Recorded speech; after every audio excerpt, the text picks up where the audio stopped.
Here are a few of the competitors in the 2021 Mr. Olympia contest, quite the mass monsters, as you can plainly see. I think maybe it is time we have a talk about the elephant in the room. You know what I'm talking about here.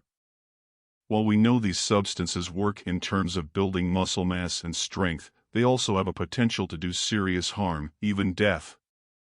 Remember Lyle and his huge size, and his penchant for wanting to crush quarterbacks? Alzado was feared both on and off the field, and I heard some crazy things he did for my friend Joe DeMarco, who lived not too far from him for a while. Not to speak poorly of the departed, but Lyle was kind of the poster boy for roid rage, and admitted mood swings that lead to the demise of his first marriage.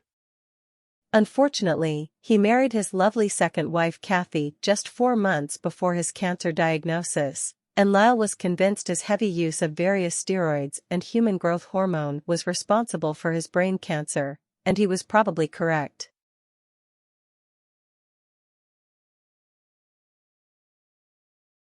Now, the timing of this anti-steroid legislation in 1990 was surely just coincidental, but it led to steroids being in the same class as drugs like heroin and cocaine and gave severe penalties for dealing them. Interestingly, in the same issue of Sports Illustrated, there was a small article about a doctor that was accused of supplying a number of pro wrestlers with steroids and painkillers over a period of years, and several wrestlers testified at this case, although the Hulkster somehow got a pass on it, but none of the wrestlers were charged with anything as buying steroids had not been illegal up to this point. During the testimony, superstar Bill Graham testified that his long-term steroid use led to injuries which became crippling over the years. Vince McMahon was alleged to have been buying and distributing steroids among his favorite popular wrestlers at the time and was phasing in the more muscular guys like the Hulk and the Ultimate Warrior, who just happened to die of a heart attack at age 54, by the way.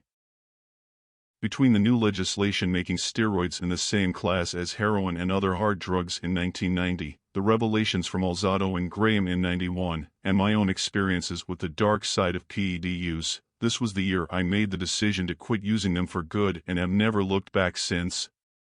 Hence my current moniker of Roid-Free Senior.